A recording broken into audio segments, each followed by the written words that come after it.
Hi friends, ഞാനിന്ന് share ചെയ്യാൻ പോകുന്നത് എല്ലാവർക്കും വളരെ യൂസ്ഫുള്ളായ നല്ല ടിപ്സുകളുമായിട്ടാണ്. അപ്പോൾ വീഡിയോ സ്കിപ്പ് ചെയ്യാതെ കാണുക, ചാനൽ സബ്സ്ക്രൈബ് ചെയ്യാതെ കാണുന്നവരുണ്ടെങ്കിൽ പ്ലീസ് ഒന്ന് സബ്സ്ക്രൈബ് ചെയ്ത് സപ്പോർട്ട് ചെയ്യാനും കൂടി മറക്കരുത്. അപ്പോൾ നമുക്ക് ഇന്നത്തെ ഫസ്റ്റ് ടിപ്പിലോട്ട് കിടക്കാം. അപ്പോൾ നമ്മൾ ഇതേപോലെ ഉള്ളിയൊക്കെ മേടിച്ചിടുന്ന സമയത്ത് ഒരുപാട് ഇങ്ങനെ സ്റ്റോർ ചെയ്യുന്ന സമയം നമുക്ക് പെട്ടെന്ന് അതങ്ങ് ചീഞ്ഞ് പോകാറുണ്ട്. അപ്പോൾ അതിനകത്ത് കുറച്ച് ഉപ്പ് പൊടി ഇതേപോലെ ഒന്ന് ഇട്ട് കൊടുക്കുക. എല്ലാ ഭാഗത്തും ആകത്തക്ക രീതിയിൽ കുറച്ച് ഉപ്പ് പൊടി വിതറി ഇട്ട് കൊടുക്കുകയാണെങ്കിൽ നമ്മൾ കൊച്ചുള്ളിയൊന്നും പെട്ടെന്ന് ചീത്തയായി പോവില്ല. ഒത്തിരി നാൾ നമുക്ക് ഫ്രഷായിട്ട് തന്നെ ഇതേപോലെ തന്നെ കിടന്നോളും. എല്ലായിടത്തും ഇതേപോലെ ഒന്ന് കണ്ടോ ആക്കി കൊടുക്കുക. അതേപോലെ അടിഭാഗത്ത് നല്ല കട്ടിയുള്ള പേപ്പർ ഇട്ട് കൊടുത്തിട്ട് ഉള്ളി വെക്കുകയാണെങ്കിൽ പെട്ടെന്നൊന്നും ചീത്തയായി പോവില്ല. നല്ല കട്ടിയുള്ള പേപ്പർ ഇട്ട് കൊടുക്കുക. അടുത്ത ടിപ്പിലോട്ട് ഇടക്കാം. നമ്മളിതേപോലെ എണ്ണയൊക്കെ ഒരുപാട് മേടിച്ച് വെക്കുന്ന സമയത്ത് അത് കനച്ച് പോകാറുണ്ടല്ലേ. അപ്പോൾ അങ്ങനെ ഇല്ലാതിരിക്കണമെങ്കിൽ കുറച്ച് ഉപ്പ് പൊടി ഇതേപോലെ ഒന്ന് ഇട്ട് കൊടുക്കുക. മുകൾ ഭാഗത്ത് ഇതേപോലെ കുറച്ച് ഉപ്പ് പൊടി ഇട്ട് കൊടുക്കുമ്പം തന്നെ ആ എണ്ണയിൽ നിന്ന് കനച്ച് പോകാതെ എപ്പോഴും നല്ല ഫ്രഷായിട്ട് തന്നെ ഇരിക്കും, ഒരു കുഴപ്പമുണ്ടാവില്ല. എന്നിട്ട് നമുക്ക് അടച്ച് എത്ര നാൾ വേണേലും സൂക്ഷിക്കാവുന്നതാണ്. ഇനി അടുത്ത ടിപ്പിലോട്ട് കിടക്കാം. അപ്പോൾ നമ്മൾ പഞ്ചസാര അലിഞ്ഞ് കട്ട പിടിക്കാറുണ്ട്, അതേപോലെ അലിഞ്ഞ് ഒരുമാതിരി പഞ്ചസാര പെട്ടെന്ന് തന്നെ അങ്ങ് ഒരുമാതിരി അലിഞ്ഞ് പോകാറുണ്ട്. അപ്പം അങ്ങനെയൊന്നും ഇല്ലാതിരിക്കണമെങ്കിൽ ഒരു സ്വല്പം ഉപ്പ് പൊടി ഒന്ന് മുകളിലൊന്ന് വിതറി കൊടുക്കുക. സ്വല്പം മാത്രം മതി. മുകളിൽ ഇതേപോലെ ഒന്ന് ആക്കിയിട്ട് എല്ലാം കൂടെ ഒന്ന് മിക്സ് ചെയ്ത് കൊടുത്തിട്ട് അടച്ച് സൂക്ഷിക്കുകയാണെങ്കിൽ പഞ്ചസാരയ്ക്ക് അങ്ങനെ ഒരു പ്രശ്നമേ ഉണ്ടാവില്ല. കാരണം ഒരുമാതിരി അലിഞ്ഞ് പോവില്ല, അതേപോലെ തന്നെ കട്ട പിടിക്കില്ല. അപ്പോൾ ഇതേപോലെ ചെയ്യാത്തവരൊന്ന് ചെയ്ത് നോക്കുക. അടുത്ത ടിപ്പിലോട്ട് എടുക്കാം. ഉഴുന്ന് പരിപ്പ്, അതേപോലെ തന്നെ റവ, ഇതിനൊക്കെ പുഴു കയറും അല്ലേ. കുറേയൊക്കെ മേടിച്ച് വെച്ച് കുറച്ച് ദിവസം നമ്മളെടുത്തില്ലെങ്കിൽ അതിനകത്തൊക്കെ വണ്ട് പുഴുവൊക്കെ ആയിട്ട് ചീത്തയായി പോകാറുണ്ട്, കട്ട പിടിക്കാറുണ്ട്. അപ്പോൾ അങ്ങനെയൊന്നും ഇല്ലാതിരിക്കണമെങ്കിൽ അതിനകത്തൊരു സ്വല്പം ഉപ്പ് പൊടി ഇട്ട് കൊടുത്താൽ മതി. ഒരു സ്വല്പം മാത്രം മതി കേട്ടോ. ഇതേപോലെ ഒന്ന് ഇട്ട് കൊടുത്തതിന് ശേഷം ഇളക്കി കൊടുക്കുക. അപ്പോൾ റവയിലൊന്നും പുഴുവോ വണ്ടോ ഒന്നും ഇല്ലാതെ തന്നെ എത്ര നാൾ വേണേലും ഫ്രഷായിട്ട് തന്നെ ഇരിക്കും, ഒരു കുഴപ്പമില്ല. അടുത്ത ടിപ്പിലോട്ട് കിടക്കാം.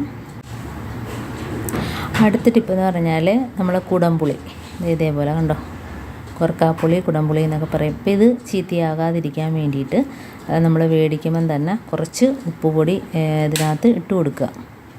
എന്നിട്ട് അടച്ച് സൂക്ഷിക്കുകയാണെങ്കിൽ ഇതേപോലെ പിഴിപുളിയാണെങ്കിലും നമുക്ക് ഉപ്പിട്ട് സൂക്ഷിക്കുകയാണെങ്കിൽ വർഷക്കണക്കിന് നമുക്ക് കേടാകാതെ സൂക്ഷിക്കാവുന്നതാണ്. അപ്പം അടുത്ത ടിപ്പിലോട്ട് കിടക്കാം. ഇതേപോലെ തന്നെ ഉഴുന്ന് പരിപ്പ് കണ്ടോ, ഞാൻ നേരത്തെ പറഞ്ഞ ഉഴുന്ന് പരിപ്പ്, അതേപോലെ സാമ്പാർ പരിപ്പ്, കടല, ഇതിനകത്തൊക്കെ വണ്ട് കയറാറുണ്ട്. പ്രത്യേകിച്ച് നമ്മൾ എടുക്കാതെ വെക്കുമ്പോഴത്തേന് കുറച്ച് ദിവസം കഴിയുമ്പോഴത്തേനും അത് വണ്ട് ഒക്കെ കയറിയിട്ട് പിടിച്ച് ചീത്തയാകാറുണ്ട്. അപ്പോൾ ഇതേപോലെ ഒരു സ്വല്പം ഉപ്പ് പൊടി ഇട്ടിട്ടൊന്ന് കുടഞ്ഞ് സൂക്ഷിക്കുന്നതാണെങ്കിൽ നമുക്ക് എത്ര നാൾ വേണേലും ഇരുന്നോളൂ കേട്ടോ. അപ്പോൾ ഇതേപോലെയൊക്കെ ചെയ്യാത്തവരൊന്ന് ചെയ്ത് നോക്കുക. വളരെ നിസ്സാരമായ സാധനമാണ് ഉപ്പ്. അത് നമുക്ക് ഒരുപാട് ഉപയോഗങ്ങൾ ചെയ്യുന്നുണ്ട്. ഇനി അടുത്ത ടിപ്പിൽ പറഞ്ഞാൽ നമുക്ക് ഇതേപോലെ കുറച്ച് ഉപ്പ് പൊടി ഒരു ബൗളിനകത്തോ ഒരു ടിന്നകത്തോ ആക്കി എടുക്കുക. എന്നിട്ട് കത്രിക, മൂർച്ച പോയ കത്രികയോ മൂർച്ച പോയ നൈൽ കട്ടർ, ഇതൊക്കെ നമുക്ക് ഇതിനകത്തൊന്ന് ഇതേപോലെ ഒന്ന് കട്ട് ചെയ്ത് കൊടുക്കാം. അപ്പോൾ നല്ല രീതിയിൽ മൂർച്ച കൂടി കിട്ടും കേട്ടോ.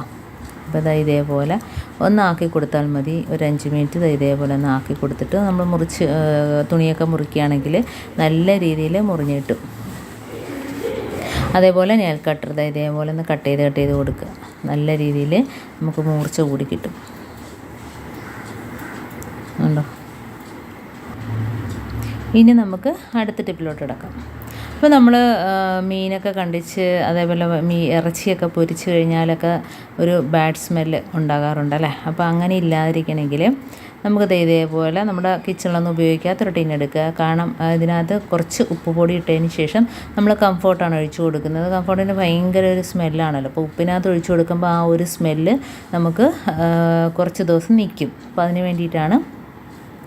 കംഫർട്ട് ഒഴിച്ച് കൊടുക്കുന്ന ഉപ്പിലോട്ട്. അപ്പോൾ ഇത് നമ്മൾ കിച്ചണിലൊന്നും ഉപയോഗിക്കാത്ത ഒരു ടിന്നെടുക്കുക. അതിനകത്ത് ആക്കിയിട്ട് നമുക്ക് ബാത്റൂമിലോ അതേപോലെ കിച്ചണിലോ ഹാളിലോ വാഷ് ബേസിൻ്റെ ഭാഗത്തോ എവിടെയാണെങ്കിലും വെച്ചാൽ വെക്കുക. ചെറിയ ചെറിയ നമ്മുടെ കുപ്പിയുടെയൊക്കെ അടപ്പുണ്ടല്ലോ, അതിനകത്താക്കി വെച്ചാലും മതി. നല്ലൊരു മണമാണ്. ഈ ഒരു മണം നിൽക്കുന്നതുകൊണ്ട് തന്നെ നമ്മുടെ ബാഡ് സ്മെല്ലെല്ലാം ഒഴിവാക്കി കിട്ടും കേട്ടോ. നമ്മൾ അഥവാ പുറത്തുനിന്നൊക്കെ ഇപ്പോൾ പെട്ടെന്ന് ആൾക്കാരാരെങ്കിലുമൊക്കെ വന്നാൽ പോലും നല്ലൊരു മണമായിരിക്കും ഈ കംഫർട്ട് നമ്മൾ ഒഴിച്ച് ഉപ്പിനകത്ത് വയ്ക്കുമ്പോഴത്തേനും. ആ ഒരു മണമാണ് നമ്മൾ പെട്ടെന്ന് കിട്ടുക ഉണ്ടോ. അപ്പോൾ ഇതേപോലെ നമ്മൾ വാഷ് ബേസിൻ്റെ ഭാഗത്ത് എവിടെയെങ്കിലുമൊക്കെ ആക്കി വെച്ചാൽ മതി. അടുത്ത ടിപ്പിലോട്ട് കിടക്കാം. അപ്പോൾ നമുക്ക് ഇതേപോലെ കുറച്ച് ഉപ്പ് പൊടി എടുക്കാം. അത് നമ്മുടെ കിച്ചണിലൊന്നും ഉപയോഗിക്കാത്തൊരു ടിന്നാണ് എടുക്കുന്നത്. അപ്പോൾ അതിനകത്തോട്ട് കുറച്ച് ഉപ്പ് പൊടി എടുത്തതിന് ശേഷം നമുക്കതിനകത്തോട്ട് ബേക്കിംഗ് പൗഡറാണ് ഇട്ട് കൊടുക്കേണ്ടത്.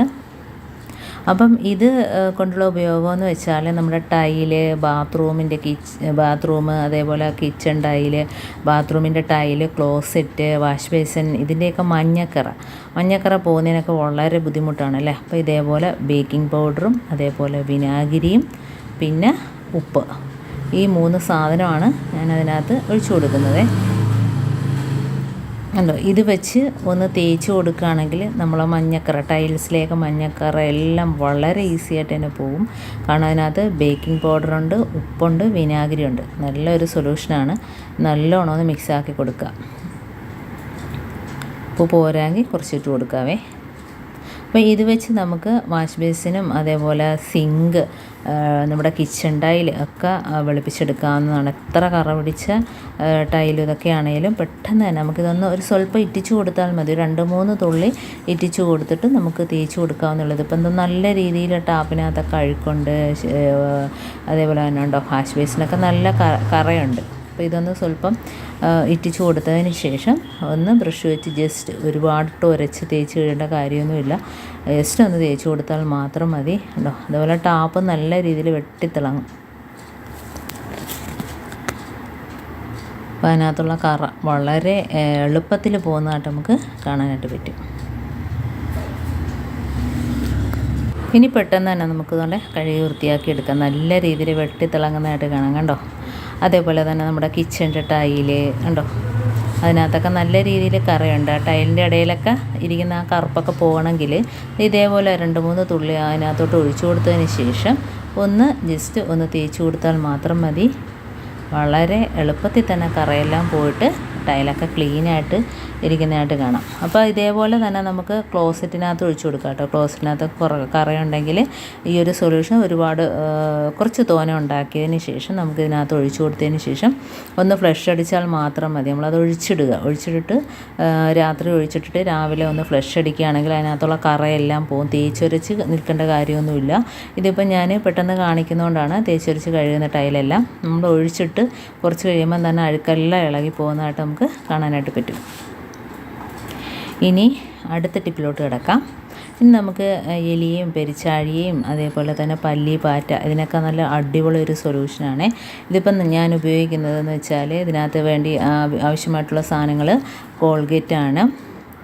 പിന്നെ വേണ്ടത് ഉപ്പുപൊടി.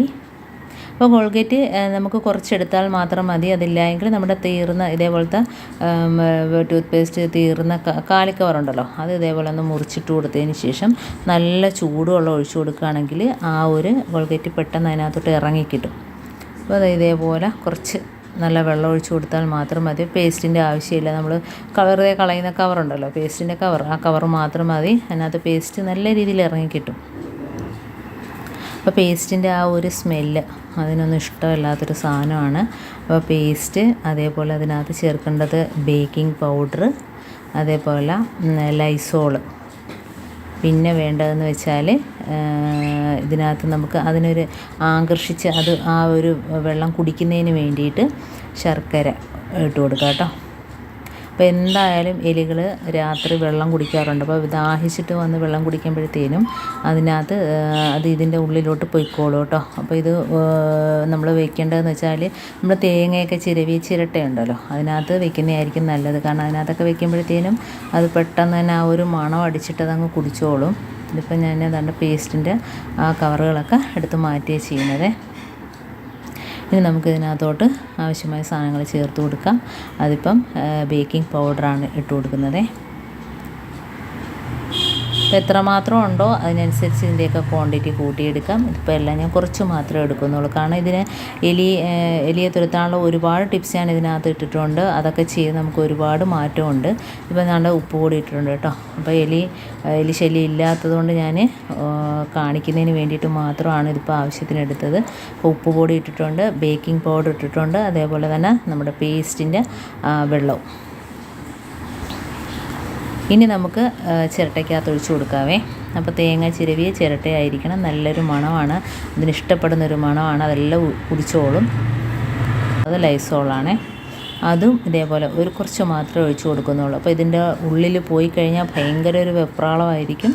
അറിയാലോ, ലൈസോളും അതേപോലെ തന്നെ ബേക്കിംഗ് പൗഡറും ഒക്കെ പേസ്റ്റിൻ്റെ ആ ഒരു വെള്ളവും എല്ലാം ഉള്ളിൽ പോകുമ്പോഴത്തേനും അത് വെപ്രാളം പിടിച്ചിട്ട് ഈ പരിസരം വിട്ടങ്ങ് പോയിക്കോളും.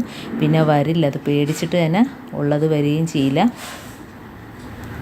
അപ്പോൾ വളരെ നിസ്സാരമായ സാധനങ്ങൾ മാത്രം മതി നമ്മുടെ വീട്ടിലുള്ള. അതൊക്കെ വെച്ചിട്ട് നമുക്ക് എലിയൊക്കെ തുരത്താൻ. വെറുതെ വിഷവും കാര്യങ്ങളൊക്കെ മേടിച്ച് നമ്മൾ പേടിക്കേണ്ട കാര്യമൊന്നുമില്ല. ഇതിപ്പോൾ അതുകൊണ്ട് ഒരു മധുരത്തിന് വേണ്ടിയിട്ട് ശർക്കര ഇട്ട് കൊടുക്കുന്നു. ഇതിപ്പം ഇതില്ലെങ്കിൽ ഗോതമ്പിൻ്റെ പൊടിയോ എന്തെങ്കിലുമൊക്കെ മതി കേട്ടോ.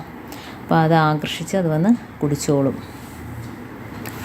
കുറച്ച് ശർക്കരയും കൂടെ കലക്കിയിട്ട് നമ്മൾ എലിപ്പൊത്തുള്ള ഭാഗത്ത്, അതേപോലെ നമ്മുടെ കൃഷി സ്ഥലങ്ങളിൽ എവിടെയൊക്കെയാണോ എലി വന്ന് ശല്യം ചെയ്യുന്ന ആ ഭാഗത്തെല്ലാം ഇതേപോലെ വെച്ച് കൊടുക്കുക. അത് വന്ന് രാത്രി കുടിച്ചിട്ട് പോയിക്കോളും. ഇപ്പോൾ നമുക്ക് മറ്റുള്ള നമ്മളെ വീട്ടിലെ മൃഗങ്ങളെ നമുക്ക് പേടിക്കേണ്ട കാര്യമില്ല. വളർത്തു മൃഗങ്ങളൊക്കെ ഉണ്ടെങ്കിൽ തന്നെയും അത് കഴിക്കുമെന്ന് പേടിക്കണ്ട. അപ്പം ഇത്രയേ ഉള്ളൂ എൻ്റെ ഈ ടിപ്സ്. നിങ്ങൾക്ക് ഇഷ്ടമാനിയായിരിക്കുന്നു. ഇതിലേതെങ്കിലും ഒന്ന് യൂസ്ഫുള്ളായിട്ട് നിങ്ങൾക്ക് തോന്നിയിട്ടുണ്ടെങ്കിൽ ഒന്ന് ലൈക്ക് ചെയ്യാനും കമൻറ്റ് ചെയ്യാനും സബ്സ്ക്രൈബ് ചെയ്യാനും മറക്കരുത്. അതേപോലെ ബെല്ലൈക്കൻ എനേബിൾ ചെയ്യാനും മറക്കരുത്. എന്നാൽ മാത്രമേ ഞാനിടുന്ന ഓരോ വീഡിയോസും നിങ്ങളുടെ മുമ്പിൽ നോട്ടിഫിക്കേഷനായി എത്തുകയുള്ളൂ. അപ്പോൾ ഇനിയും ഇതുപോലുള്ള നല്ല നല്ല ടിപ്സുകളുമായിട്ട് വീണ്ടും കാണാം. അതുവരേക്കും താങ്ക്സ് ഫോർ വാച്ചിങ്.